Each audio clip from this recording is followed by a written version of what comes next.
यशोमती मैया के नंद लाला। जिसके सामने माया जाल बूनने का प्रयास कर रहे हो, ये माया के स्वामी है। ये मायाधर विष्णु है ये। अच्छा, तो होते रहे। मैं तो इनकी हत्या करने आया हूँ और हत्या करके ही जाऊंगा। जाओ आप सखाओ को बचाओ, मैं इनका सामना कर लूंगा। पर कान्हा, अभी आप ही ने तो कहा था माया का स्वामी हूँ मैं।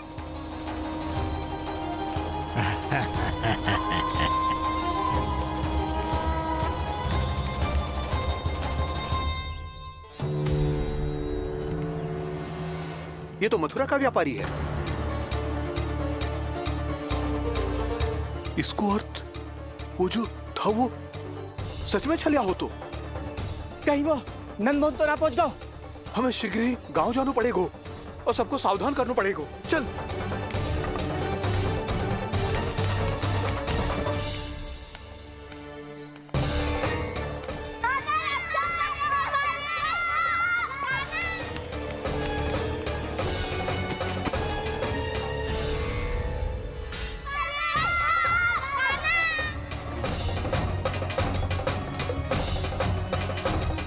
यदि तुम्हें लग रहा है कि मेरे छल के वार से बच गए हो, तो मुझसे भी बच जाओगे। ये तुम्हारी सबसे बड़ी भूल है कृष्ण। मेरे पास बहुत सारे मायावी अस्त्र हैं, जो क्षण भर में ही तुम्हें विष्णु लोक पहुंचा देंगे। तो फिर प्रतीक्षा क्यों कर रहे हो? बालक, मैं परिहास नहीं कर रहा हूँ। मुझे पता है, तभी तो कह रहा हूँ शीघ्र दिखाओ ना। मुझे तुम्हारे सारे मायावी अस्त्र देखने हैं। कैसे बालक हो तुम? मैं यहाँ खेल दिखाने नहीं आया हूँ। उस समय वैद क्यों कर रहे हो ब्रह्मासुर? जो करने आए हो वो ही करो ना। अब देखो कैसे तुम्हारे प्राण एक ही वार में इस देह का साथ छोड़कर उड़ जाएंगे। मेरी मायावी अग्नि तुम्हारे भोले भाले से इस मुख को जलाकर भस्म कर देगी।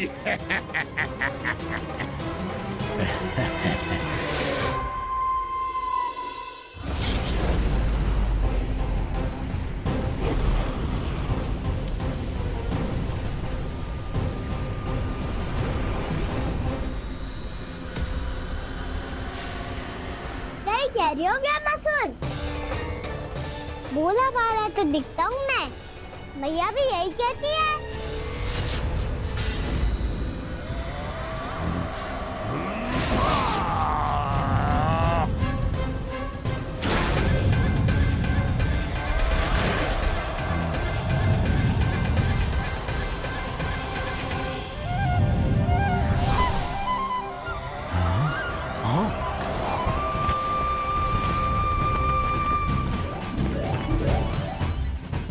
आसन को उपहार देने के लिए बहुत बहुत धन्यवाद ब्रह्मासुर।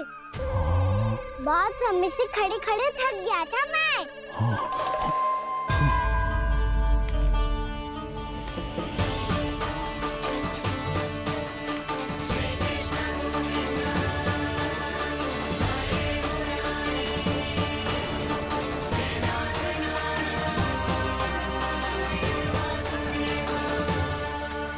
अगला अस्त्र दिखाओ ना। तुम्हारी यही जिज्ञासा आज तुम्हारा अंत करने में सहायक बनेगी, मूर्ख बालक।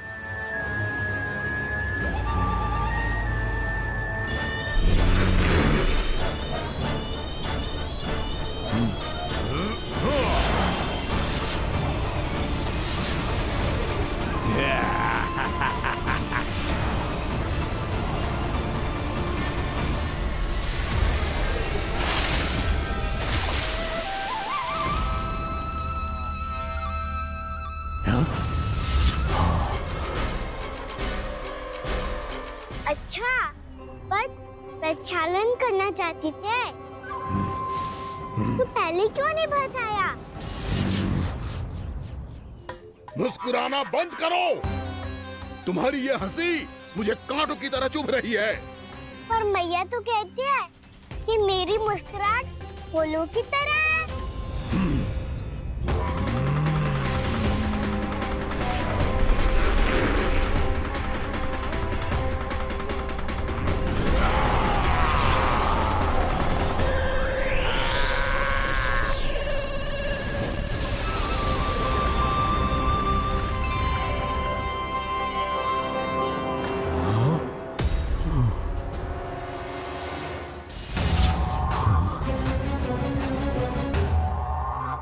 कहा था ना मेरी मुस्कुराहट बिल्कुल इन्हीं फूलों की तरह है।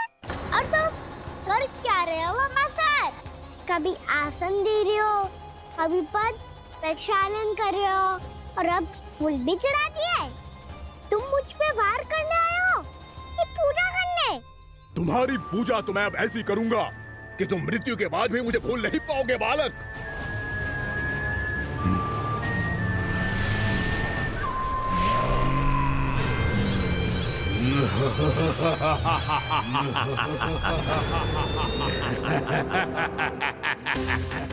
कान्हा, ये चट्टान तो मुझसे हिल ही ना रही।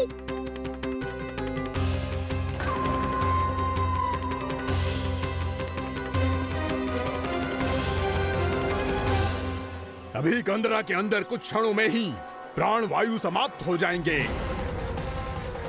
तुम्हारे सारे सखा एक एक कर अपने प्राण त्याग देंगे और तुम्हारा वध करूंगा मैं।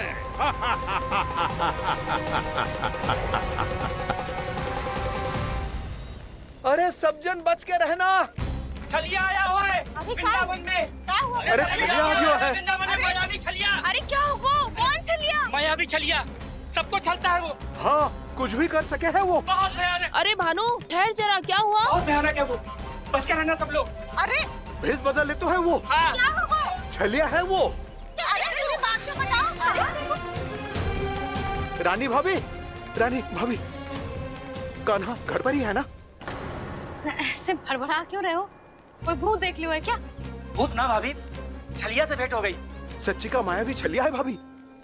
क्या उल्टा सीधा बोले जा रहे हो? ठीक से बताओ। अब बोलो भी। वो कान्हा के पीछे पड़ो है वो। मेरे लल्ला के पीछे? हाँ रानी भाभी, हमारे अचेत होने से पहले हमने उसे ये कहते सुना था कि वो वृंदावन आने वाला है कान्हा से मिलने। हे नारायण, मेरे कान्हा की रक्षा करना। जसोदा जी, मायावी छलिए से बचना बालकों के बस की बात ना है।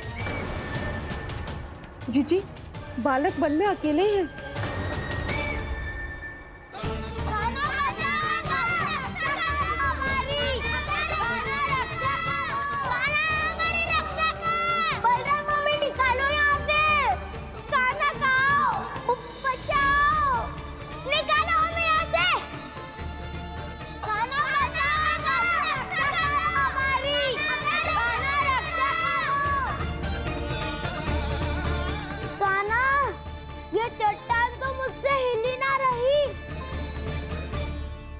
यदि मैं माया का स्वामी हूँ तो आप भी बल के स्वामी हो। ताऊ, अपनी क्षमता, अपना सामर्थ्य स्मरण करो।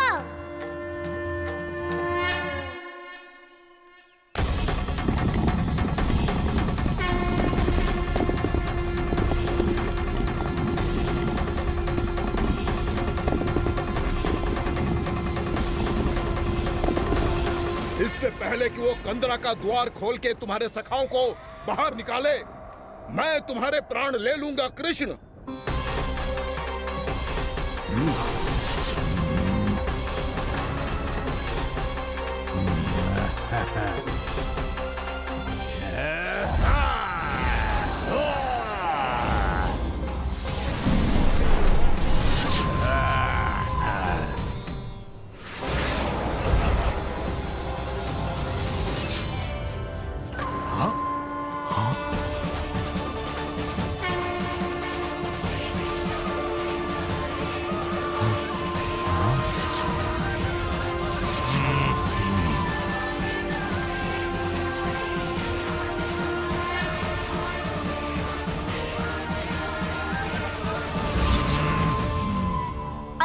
किसकी पूजा करोगे ब्रह्मासुर?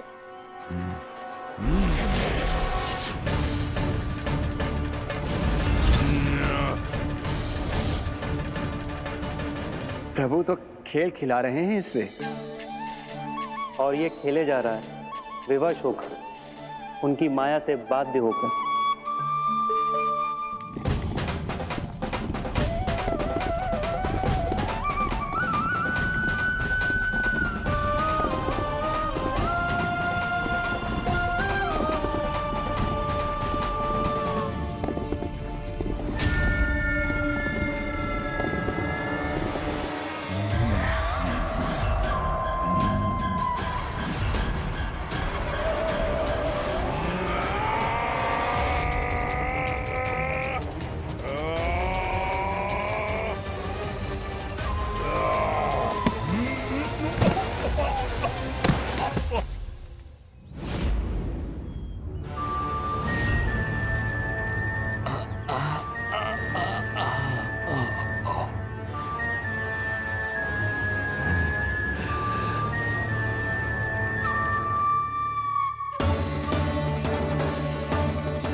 जो प्रभु के सामने माया करने आया था, वो स्वयं को ही माया में उलझा हुआ पा रहा है। नारायण नारायण। लो, अब तो तुमने दंडवत प्रणाम भी कर लिया, माया भी, कथा भी, उपहार भी दे दी। तुम चाहते क्या हो ब्रह्मासुर? मेरी शरण में आना है क्या?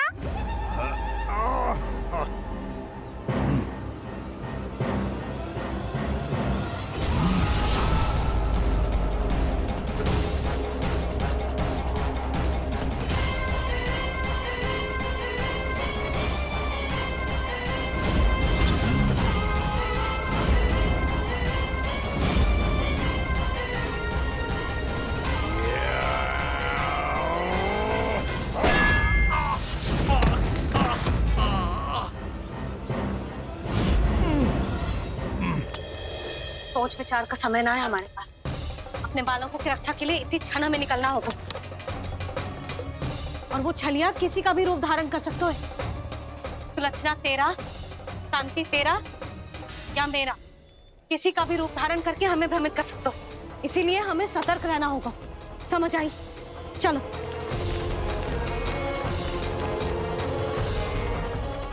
अभी भी समय है ब्रह्मासुर, समय लाओ। यदि मैया आ गई तो बात गड़बड़ हो जाएगी।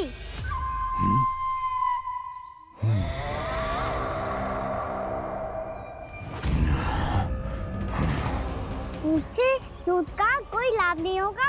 ब्रह्मासुर, स्मरण करो तुम कौन हो। मायासुर का पुत्र हूँ मैं, अपने स्वामी महाराज कंस का सेवक हूँ, और तुम्हारा हूँ मैं काल।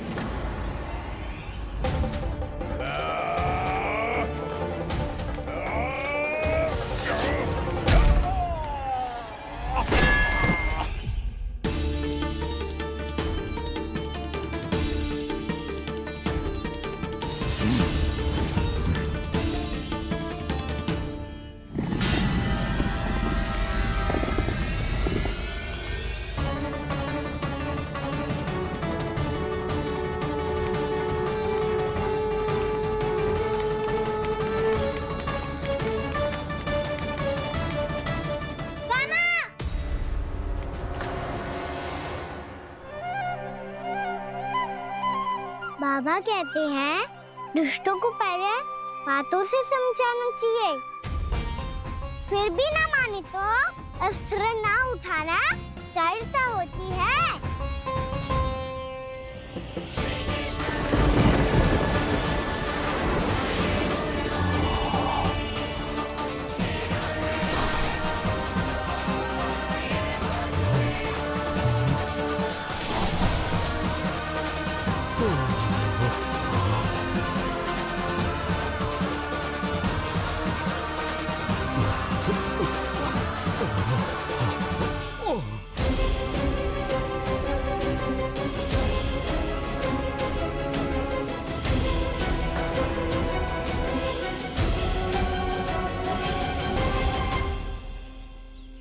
पता था मुझे, अपने बाबा के स्वरूप को हानि नहीं पहुंचाओगे।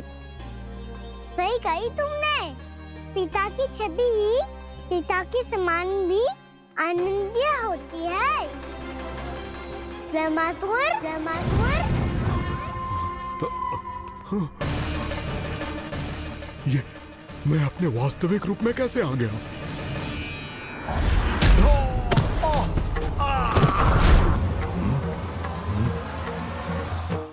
मेरे बाबा का स्वरूप नहीं लेना चाहिए था तुम्हें। मैया ने सिखाया है भूल को क्षमा किया जा सकता है, पर जानबूझ के किए गए अपराध के लिए दंड ही एकमात्र निकाल होता है। ये बार बार अपनी मैया का नाम ले रहा है। यदि मैं वो स्वरूप लूं तो अपनी मैया पर वार नहीं कर पाएगा ये।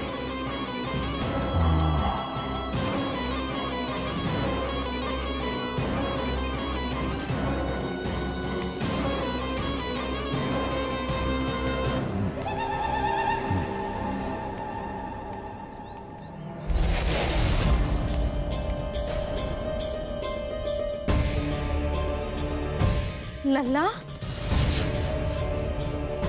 मैं तेरी मैया हूँ, अपनी मैया को मारेगा? बच गया। समझाया था, पर तुमने एक बार फिर से मूर्खता कर ही दी। इस पर तुमने पहले से भी बड़ी और पहले से भी भयंकर भूल किया ब्रह्मासुर।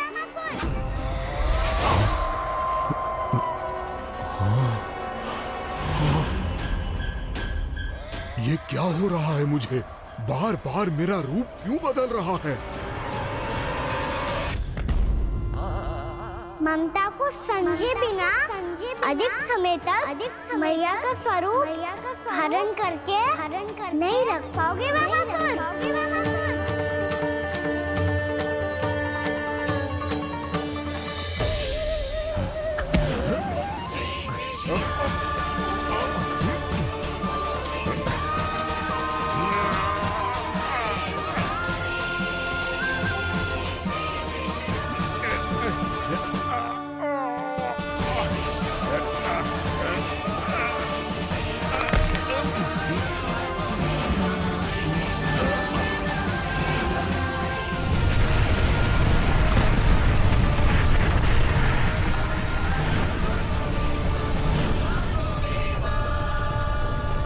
प्रभु के क्रोध से धरती भी कांपने लगी है।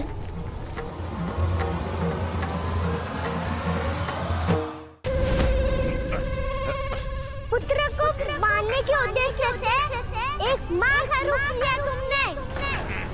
ये ममता का और मेरी मैया का घोर अपमान है ब्रह्मासुर।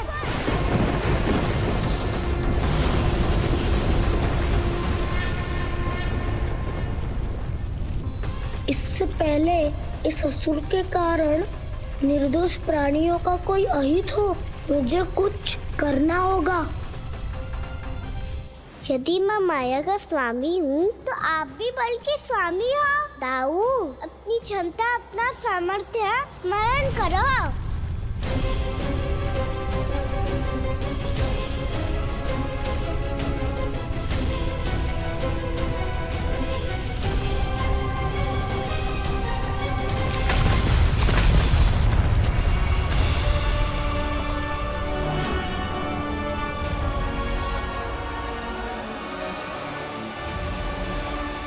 अद्भुत बल दाऊ, अद्भुत।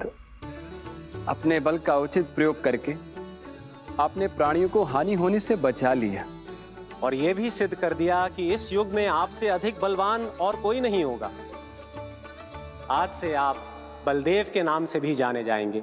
आज से आप बलदेव के नाम से भी जाने जाएंगे। आपके चरणों का ये चिन्ह युगों युगों तक आपके बल की कथा कहता रहेगा। बलराम का चरण चिन्ह।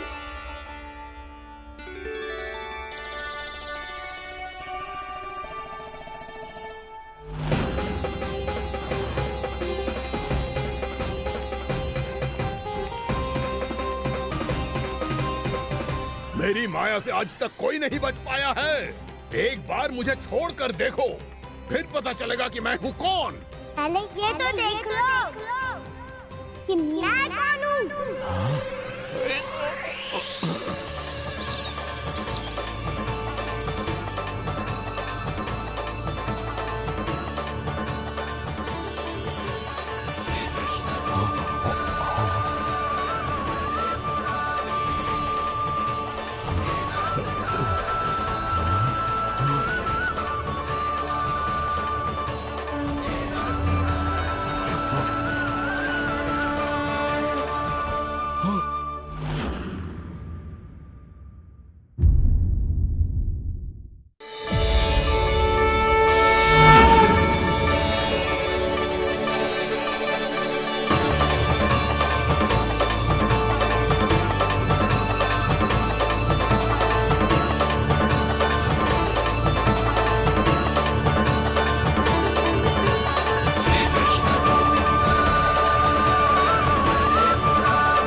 कुछ वरन आया हुआ मसूर।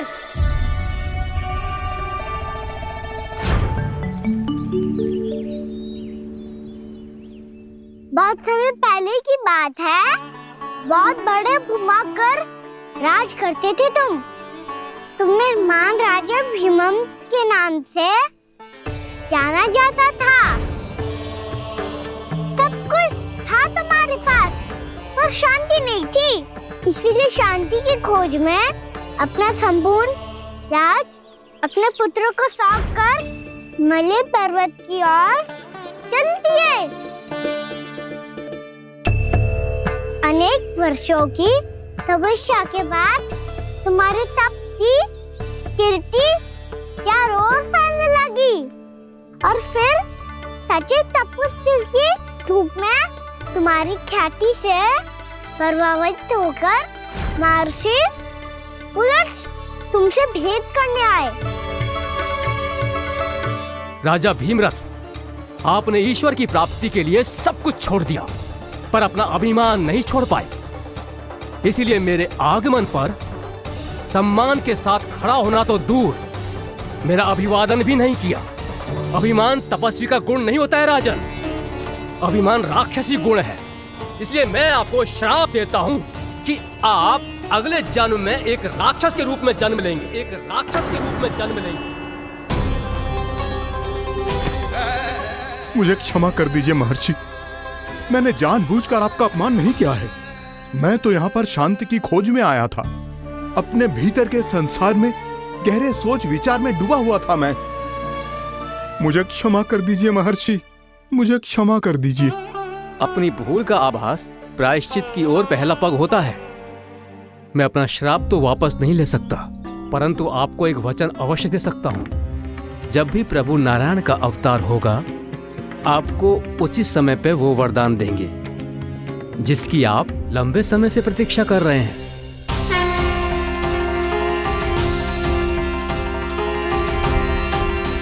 प्रभु, आपने मेरी आंखें खोल दी। अब मुझे पता चल गया है कि आप कौन हैं और मैं कौन हूँ। इसलिए आप मुझ पर कृपा करके अपने चरणों में स्थान दे दीजिए। मुझे वो शांति प्रदान कीजिए जिसकी खोज में मैं वर्षों से भटक रहा हूँ। शांति तो मोक्ष में ही है, इसीलिए मैं तुम्हें मोक्ष का वरदान देता हूँ।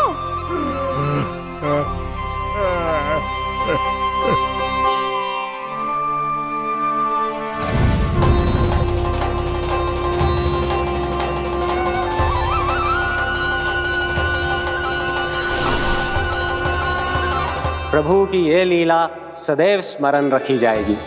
इस स्थान को इनका आशीर्वाद मिलेगा और इस कंदरा को व्योमासुर की कंदरा के रूप में पहचाना जाएगा। भविष्य में अनेक ऋषि मुनियों की शरण स्थली बनेगी ये कंदरा। ये कोई साधारण बालक ना है। ऐसा चमत्कार कोई साधारण बालक थोड़ी ना कर सकते है।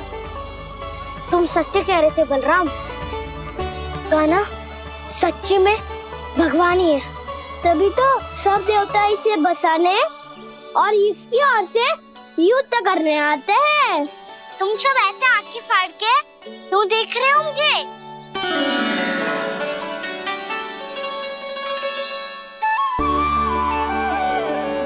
बलराम, तुम बलवान हो और कान्हा भगवान है। दूर दूर तक कोई दिखाई ना दे रहा है। ना जाने किस हाल में होंगे बालक। कहीं हम ही तो मार्ग ना भटक गए शीघ्रता के चक्कर में। अब तो एक पग भी ना चलो जा रहे हो। जल, किसी के पास जल है क्या? कंठ तो मेरा भी सूख रहा है मौसी। भाभी, निकट ही जमुना जी है, कहूँ तो वहाँ से जल ले आओ। मैं भी जा रही हूँ भाभी, एक से भले दो। हाँ चल। शीघ्रता से आओ। हाँ।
जानकी, जानकी, क्या होगा इसे? देखो ना जी, अब छलिया की सूचना मिलते ही हम सब बालकों को ढूंढने चली गई और ढूंढते ढूंढते सबको बहुत प्यास लगी आई जी। तो जानकी जमुना जी की नदी से जल लेने गई और उसने जमुना जी का पानी पिया और उसकी जेदशा हो गई। बालक कहाँ है? वो ठीक तो है ना? ऊपर से सब ठीक है, पर भीतर से बहुत भयभीत है सब। जानकी तो बिल्कुल नीली पड़ गया है। लग तो है विष फैल गया है इसको पूरे तन में। मथुरा के सर्वश्रेष्ठ विदेह जी को बुलाए गए हैं उसके उपचार के लिए। जैसे ही इसने जल को मुंह से लगाया, ये गिर पड़ी। चटपटाने का अवसर भी ना मिलो। हाँ वैद्य जी, और निकटी मृत पशु भी पड़े हुए थे। हाँ, मैंने भी अस्थियां देखी थी। इसका तो यही अर्थ हो सकता है कि समस्या वहाँ के जल में ही हो। वैद्य जी, आप रोगी की नाड़ी पे ध्यान दो ना। जे गोपिया क्या कह रही है उसे सुनने की आवश्यकता ना है। जब तक विष के कारण का पता नहीं चल जाता, हम उपचार कैसे कर सकते हैं रानी जी? जी, वो निकट ही यमुना जी में एक विशेष क्षेत्र है। ये सब उसी के जल की बात कर रहे हैं। तब तो ऐसा भी हो सकता है कि किसी विषैले सर्प के काटने का प्रभाव हो। पर सर्प के काटने का चिन्ह ना है उसके तन पे। सर्प जब काटता है तब उसके दांत के चिन्ह बन जाते हैं। मुझे पता है, बड़े बड़े सर्प को काटते हुए देखो है मैंने। एक दिन अब बात कर उज्जवल, ये बड़ी बड़ी हाँकने का समय ना है। पर यदि सर्प ने ना काटा है, फिर जानकी की ये दशा किसने की? अवश्य किसी राक्षस ने की होगी। नाना, कोई विषैला पशु भी तो हो सकता है। यह अवश्य किसी महाविषैले सर्प के विष से हुआ है। सर्प ने भले ना काटा हो, लेकिन यह अवश्य ही किसी महाविषैले सर्प के विष के कारण हुआ है। कालिया नाग। कालिया नाग?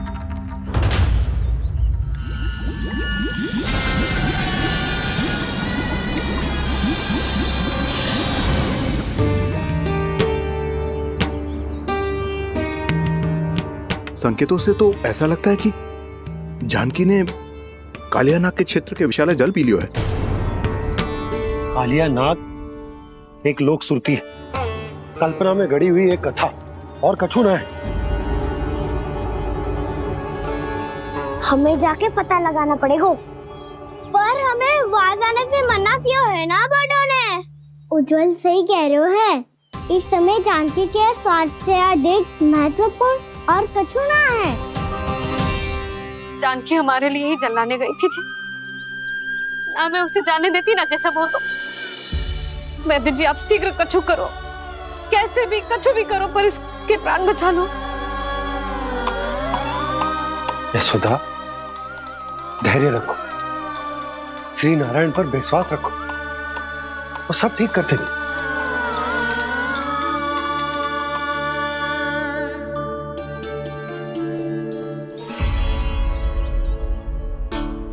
विष की काट की मेरे पास जितनी जड़ी बूटी थी मैंने सब अर्क बना के पिला दी, पर इसकी दशा में अभी तक कोई सुधार नहीं दिख रहा है।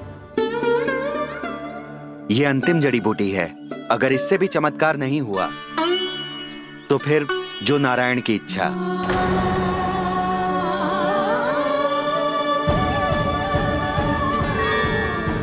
पर कोई तो उपाय होगा जानकी को बचाने का। कान्हा, यदि तुझे किसी औषधि के बारे में पता है हमें बता दे, हम जाके ले आएंगे।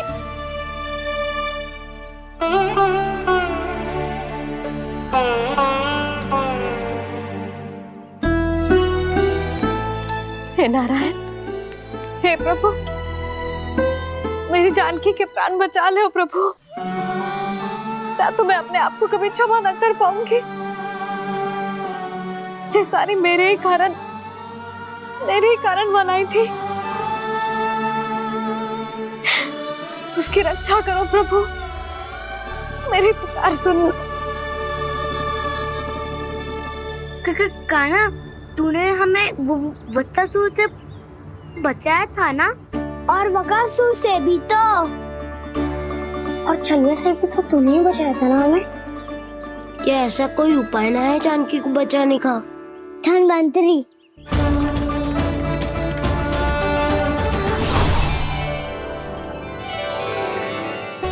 मैं आ गया हूं प्रभु, चिंता मत कीजिए, आपके आदेश का पालन अवश्य होगा। यशोदा मैया,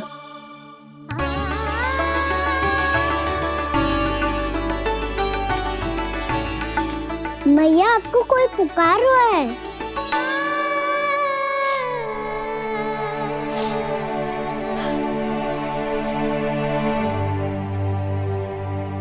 चिंता मत करो मैया, अब धन्वंतरी जी आ गए हैं और सब संभाल लेंगे।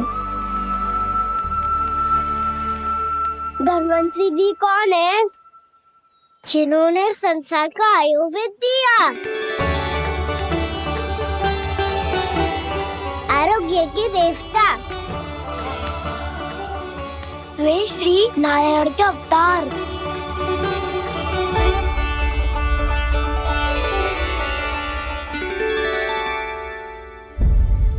मुझे पता चला है कि आपको वेद की आवश्यकता है। हाँ हाँ, भीतर आइए। आइए आइए वैद्य जी, जी रहे। मथुरा का सर्वश्रेष्ठ वैद्य अर्थात मैं यहाँ आ चुका हूँ और रोगी को जितनी औषधि की आवश्यकता थी सब दे चुका हूँ। निश्चित रूप से आपने विष की काट के लिए बहुत ही उत्तम अर्क तैयार किया है, इसीलिए किसी और वैद्य की आवश्यकता नहीं है। किंतु आप अकेले कितना कुछ करेंगे वैद्यराज, मुझे अपना सहायक ही बना लीजिए। पर जो करना था मैं पहले ही कर चुका हूँ। हाँ, वो तो आप कर चुके हैं, बस रोगी के तन से विष निकालना शेष है ना वैद्यराज? हाँ हाँ, बस वही शेष है। इनके रक्त को विष रहित करने में मैं आपकी सहायता करूंगा। पहले ये संजीवनी मानी जाने वाली इन लाल फूलों की बूटी को भी घिसना है ना?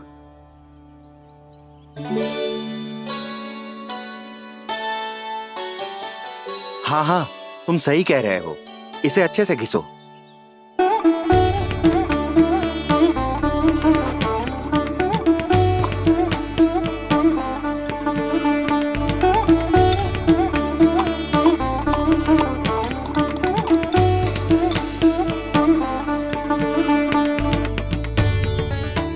और ये नीले फूलों को भी तो मिलाना है ना?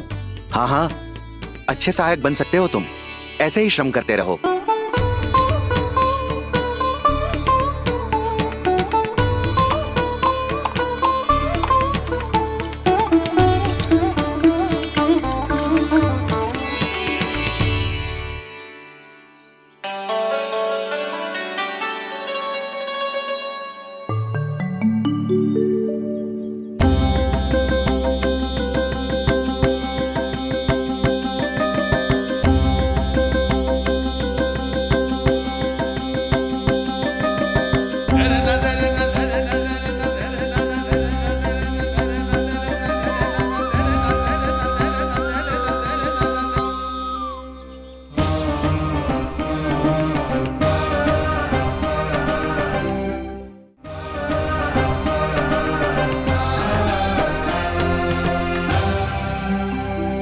जानकी स्वस्थ तो हो जाएगी ना धन्वंतरी जी?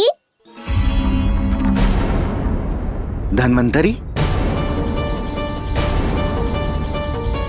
प्रभु, अब मैं क्या करूं? आपने तो स्वयं ही मेरी पहचान उजागर कर दी। जी क्या करो कान्हा? आप सब ऐसे क्यों देख रहे हो? मैया कहती है ना, सभी वेद धन्वंतरी जी का ही रूप होते हैं। वाह कृष्णा, चतुर तो हो तुम। वैसे वास्तविक धन्वंतरी मैं हूँ। मेरा अर्थ है वास्तविक वैद्य मैं हूँ। ये तो मेरा सहायक है, मुझे पूरा विश्वास है बिल्कुल ठीक हो जाएगी। वैसे ही थोड़े ना मुझे मथुरा का सर्वश्रेष्ठ वैद्य कहते हैं लोग।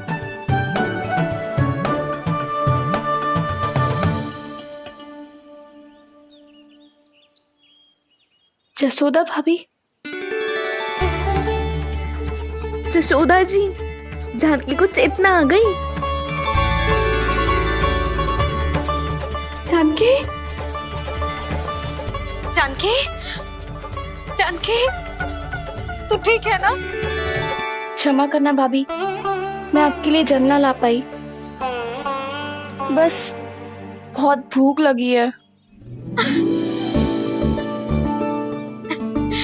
मैं अभी कछु लाती हूँ। जानकी माखन खाओगी?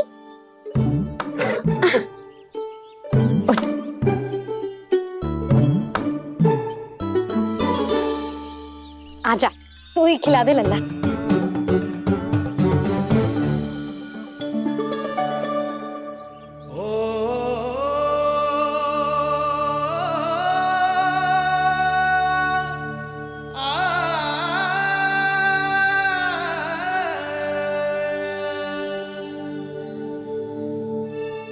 तुम सब मेरे लल्ला को माखन चोर कहती हो ना? आज देखो, अपना ही माखन जानकी को खिला रहे है।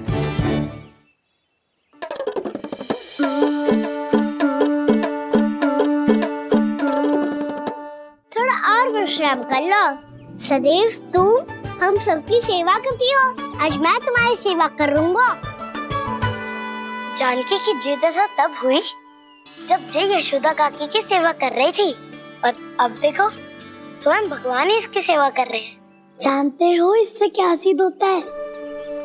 जो भी यशोदा मैया की पूजा करेगा, अर्थात अपने माता पिता की सेवा करेगा, उनके साथ सम्मान से व्यवहार करेगा, ईश्वर स्वयं उसका ध्यान रखेंगे। कभी धन्वंतरी के रूप में तो कभी स्वयं कान्हा के रूप में। भक्त और भगवान का देखो कैसा ये अनुराग, स्वयं करे सेवा प्रभु, अद्भुत गोपी का भाग्य। प्रभु इन सब पृथ्वीवासियों से कितना घुल मिल गए हैं। ना तो ये प्रभु को भगवान मानते हैं और ना ही प्रभु अपने आप को इनसे सर्वश्रेष्ठ समझते हैं। अपने आचरण से ये सिद्ध कर रहे हैं कि ये सभी में हैं और सभी इनका ही अंश है।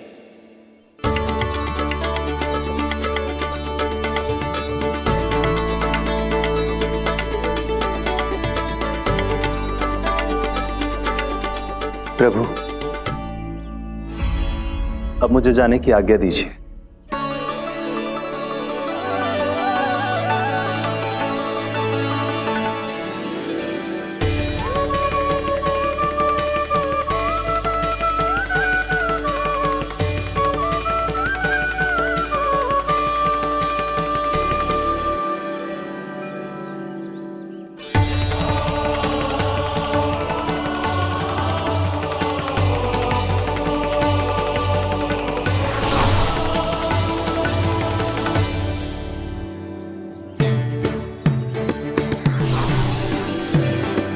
कान्हा ने तो सच्ची में धन्वंतरी जी को बुला लिया था।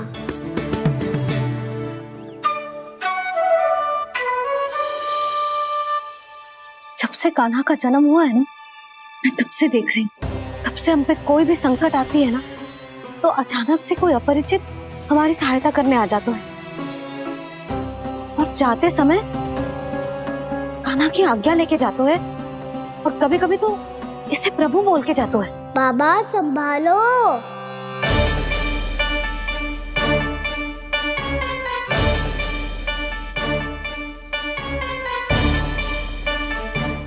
जब से कान्हा का जन्म हुआ है ना, मैं तब से देख रही हूँ, तब से हम पे कोई भी संकट आती है ना, तो अचानक से कोई अपरिचित हमारी सहायता करने आ जाता है, और जाते समय कान्हा की आज्ञा लेके जाते है, और कभी कभी तो इसे प्रभु बोल के जाते है। बाबा संभालो।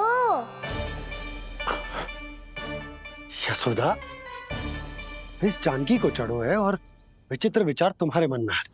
अरे सब जानते हैं कि हमारा परिवार राजसी, तुम्हें पता ना चलता हो वो, पर हमारे कान्हा को सब राजकुमार ही समझते हैं देखकर, इसीलिए उसे सम्मान देने के लिए सब ऐसा ही करते हैं, और कोई बात ना है।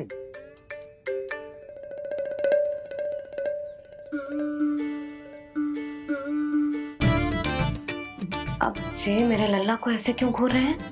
बुरी दृष्टि लगाएंगे क्या? वैद्यराज जी,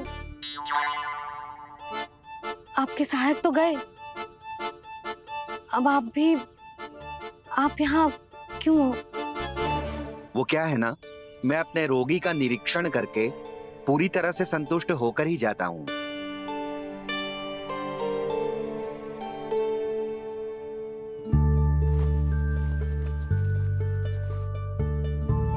हाँ, संकेत तो अच्छे हैं, कल सुबह तक बिल्कुल ठीक हो जाएगी।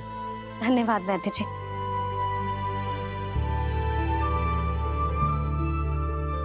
बस तो फिर हम कल पकड़न पकड़ाई खेलेंगे जानकी।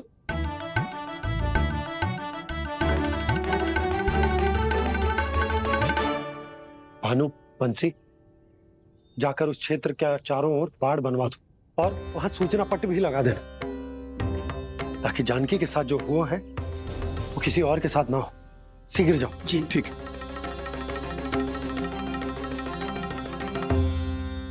बाड़ और सूचना पट लगवाने से समस्या का समाधान नहीं होगा बाबा।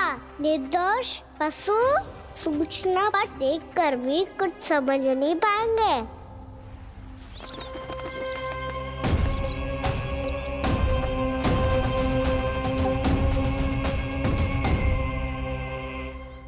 तो तुम्हारे कहने का अर्थ यह है कि व्योमासुर मारा जा चुका है और वो बालक अब भी जीवित है।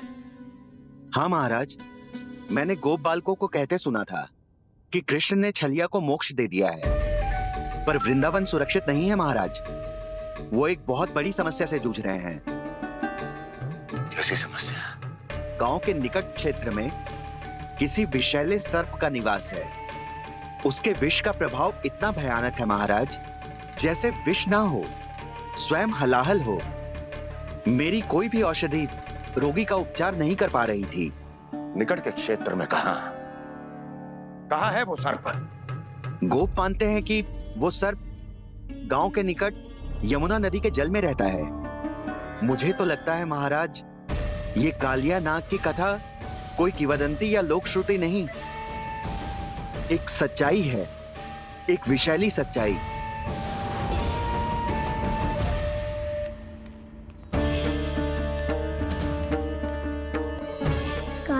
सामना करने का समय आ गया है, पर उससे पहले मुझे बुलाना होगा उन्हें।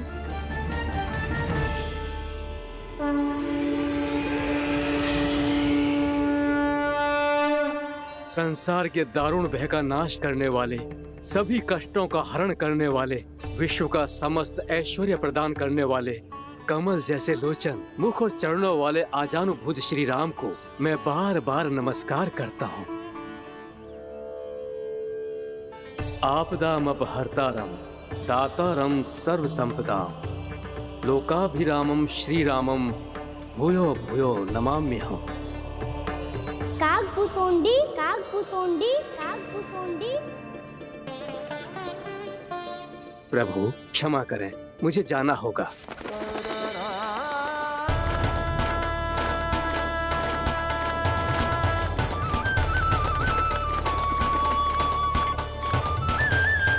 प्रणाम प्रभु। अनेक बार मैं आपके दर्शनों के लिए आया प्रभु। कभी नंद भवन के झरोखों से आपके दर्शन करके चला जाता था, तो कभी दूर किसी वृक्ष की आड़ से आपको निहार लिया करता था। आज आपने स्वयं मुझे बुलाकर धन्य कर दिया प्रभु।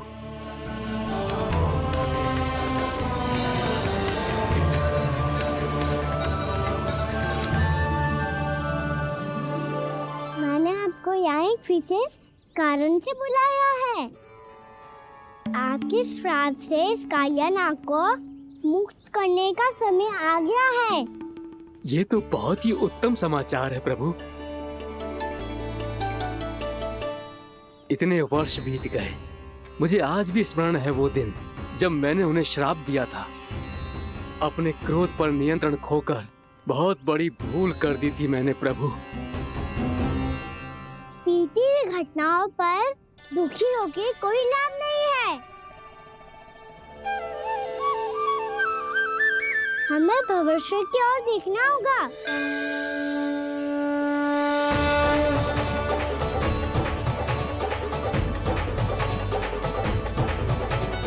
आदेश कीजिए प्रभु, क्या आज्ञा है आपकी? जब मैं कालियानाग का सामना करने जाऊं, तो आप यही रहेगा। आपको अपने आप पता चल जाएगा कि कब क्या करना है। और हाँ, लौटते जाते समय नारद मुनि से कहिएगा, वो आकर मुझसे भेंट करे। अवश्य प्रभु, प्रणाम। क्या इसने सच्ची में देवर्षि नारद को बुलाया है? नारायण नारायण।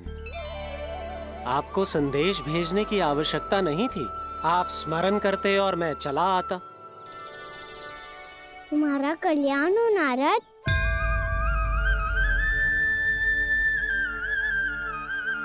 मैंने तुम्हें एक विशेष कार्य के लिए बुलाया है। आज्ञा दीजिए प्रभु। तुम्हें एक बार फिर कंस से भेंट करनी होगी। विचार कीजिए महाराज। क्या आप बिना किसी शंका के कह सकते हैं कि कौन सी पंखुड़ी पहली है और कौन सी आठवीं? उस दुष्ट से भेंट करना स्वयं कीचड़ में उतरने के समान है प्रभु। कमल पुष्प प्राप्त करना हो तो कीचड़ में उतरना पड़ता है नारद। आपका आदेश तो मैं स्वप्न में भी नहीं टाल सकता प्रभु। कंस कालियानाग के बारे में जान गया है, पर वो उसका सामना करने का साहस नहीं कर पाएगा। मैं आतुर हूँ प्राप्ति, मूर्ख नहीं। मेरी बुद्धि फिर नहीं गई है। मैं स्वयं उस कालिया जैसे महाविषैले सर्प के सामने खड़ा हो जाऊं और अपने ही काल को आमंत्रित कर लूं। तो फिर अपने लाभ के लिए उसका प्रयोग करने का कोई और उपाय सोचिए स्वामी। कुछ ऐसा कीजिए कि यमुना नदी का पूरा जल विषैला हो जाए और वृंदावन वासी उसका उपयोग करे, और आपका काल कहलाने वाला वो बालक स्वयं काल के गाल में चला जाए। उत्तम उत्तम सुझाव है प्राप्ति। अब मुझे उस कालिया तक पहुंचने का मार्ग ढूंढना होगा। उसको विवश करने का कोई उपाय ढूंढना होगा, क्योंकि व्यक्तिगत रूप से उससे भेंट करना असंभव है। असंभव। आप सही कह रहे हैं प्रभु। कंस में उतना सामर्थ्य नहीं कि वो कालिया नाग का सामना स्वयं कर सके। वैसे तो कालिया गरुड़ देव का भी सम्मान नहीं करता, तो फिर वो कंस का सम्मान क्यों करेगा भला? नहीं करेगा, पर कंस तुम्हारा सम्मान अवश्य करेगा। नारद तुम्हारी बातें भी सुनेगा और मानेगा भी। ये मेरी योजना का बहुत ही महत्वपूर्ण भाग है। तुम कंस के पास जाओ और कहो कि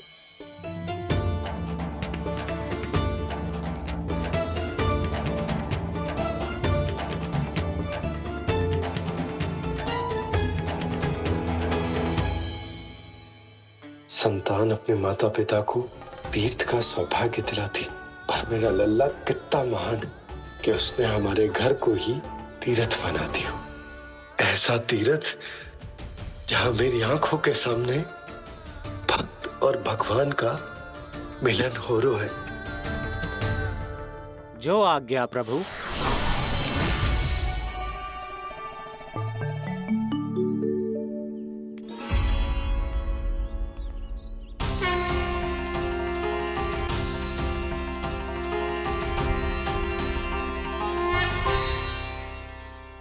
बाबा, कान्हा, ये सब क्या चल रहा है? पहले काग भुसुंडी जी और फिर जे नारद जी। क्या योजना बना रहे हो तुम? कान्हा, बताना लल्ला, क्या सोच रहे तू? कान्हा देख, अगर तुझे अपने बाबा को ना बताना हो ना, अपने भक्त को बता दे। क्या सोच रहे हो लल्ला? क्या करने वाले हो आप?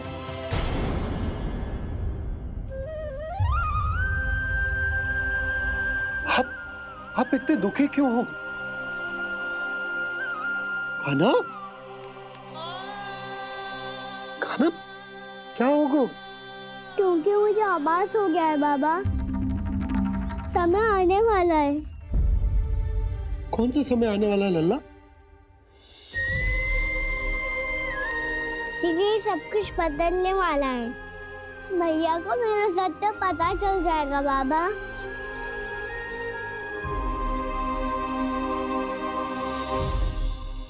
पर लल्ला, इसका काग भुसुंडी और कालिया नाग से क्या संबंध है? ऐसा क्या हुआ था और क्या होने वाला है?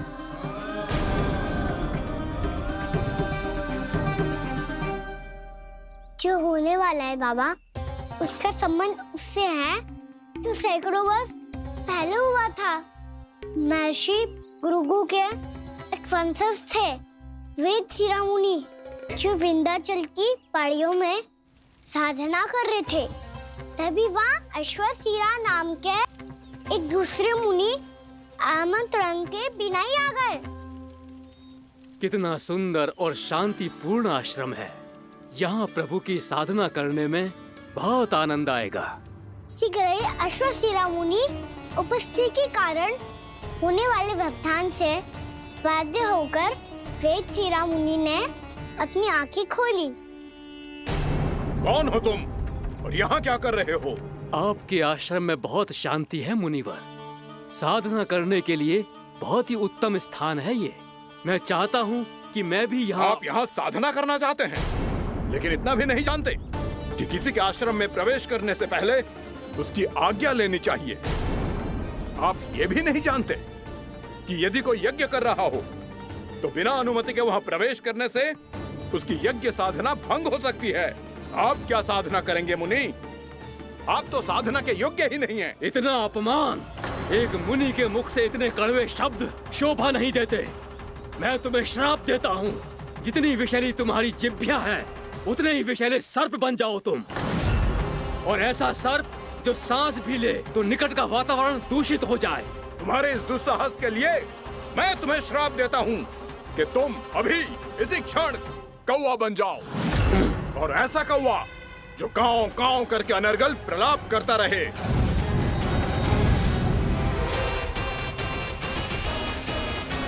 ये मैंने क्या किया?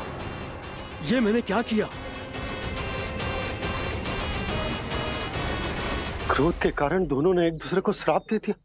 पर दोनों ही मेरे भक्त हैं और भगवान होकर मैं अपने भक्तों को इतनी कठिनाई में कैसे देख सकता था।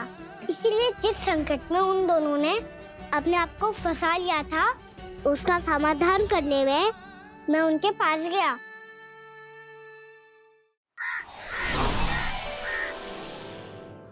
देखिए ना प्रभु, ये क्या हो गया हमसे? हमारी रक्षा कीजिए प्रभु, मार्ग दिखाइए हमें। क्रोध पर नियंत्रण ना होने के कारण आप दोनों ने एक दूसरे को बहुत ही भीषण संकट में डाल दिया है। अब दोनों ही तपस्वी, तप के बल से दिए गए आपके श्राप को लौटाना भी संभव नहीं है। प्रभु कोई तो उपाय होगा, हम आपके शरण में हैं प्रभु। अपराध तो हमसे हुआ है प्रभु, पर अब आपसे ही आशा है। कुछ ऐसा कीजिए भक्त वत्सल, जिससे हम दोनों के श्राप का प्रभाव कुछ कम हो जाए। आप दोनों ही मेरे भक्त हैं, इसलिए आपकी पीड़ा का निवारण करने का एक उपाय है मेरे पास। वेद शिरामुनि, जब आप कालिया नाग बनेंगे तो आपको मेरे चरणों को अपने शीश पर धारण करने का सौभाग्य मिलेगा। और अश्र शिरामुनि, आप काग योनि होने के बाद भी आप श्रेष्ठतम ज्ञान और सर्वाधिक यौगिक सिद्धियों के स्वामी होंगे और प्रवचन दिया करेंगे। इसके बाद अश्वशिरा मुनि काकभूषुंडी बन गए, जिन्होंने आगे चलकर स्वयं गरुड़ देव को रामायण सुनाई। और मुनि वेदशिरा महर्षि कश्यप और देवी कत्रियों के पुत्र कालियानाग बनकर जल में। और अब वही कालियानाग जमराज में, जिनके कारण जानकी के प्राण लगभग चले ही गए थे। अब कालियानाग को उचित स्थान पर भेजने का समय आ गया है बाबा। पर ये तो अच्छी बात है कान्हा, वेदशिरा मुनि को दिया हुआ तुम्हारा वचन भी पूरा हो जाएगा, जमुना जी की शुद्धि भी हो जाएगी। इस सब के बाद भी तुम दुखी क्यों हो? क्योंकि इसके बाद मैया के सामने मेरा रहस्य खुल जाएगा बाबा। उन्हें पता चल जाएगा कि उनका बालक कोई साधारण बालक ना है। भविष्य में जो होने वाला है उसे सबके सामने घटने से रोकना मेरे लिए भी संभव ना होगा। मैया को सब पता चल जाएगा। क्या पता चल जाएगा रे मुझे?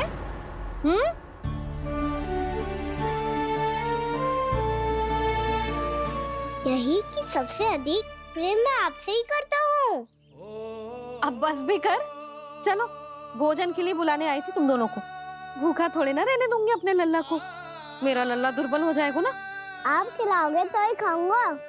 हाँ ठीक है, मैं ही खिलाऊंगी। अब चल, आओ जी, चल।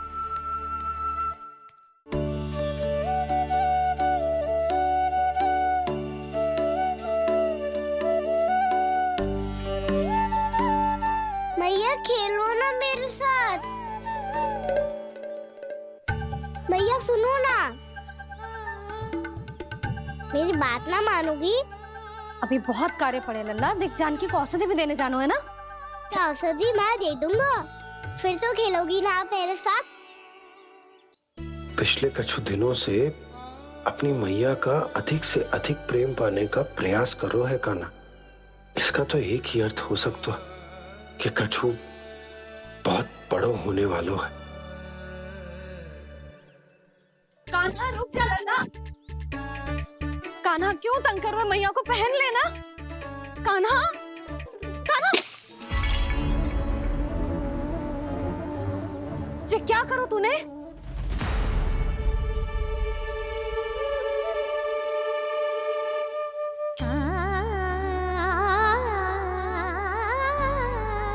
अच्छा ठीक है, अब मुंह लटकाने की आवश्यकता ना है।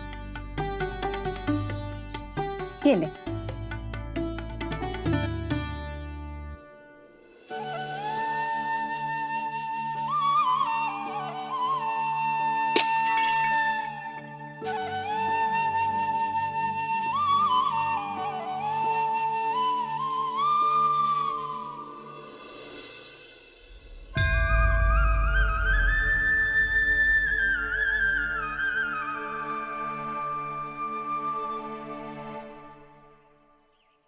तंग करे मैया को खिजाए, खेले रूठे मनाए, लीला अनोखी करके शरारत, कान्हा दंड भी पाए।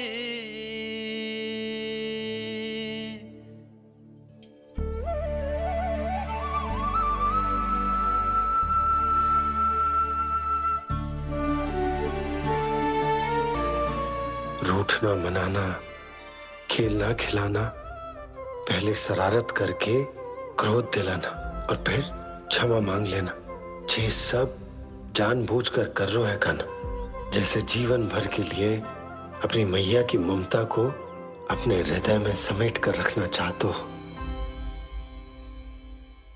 कैसे कैसे करूं उस कालिया से मित्रता, कैसे करूं उसका उपयोग?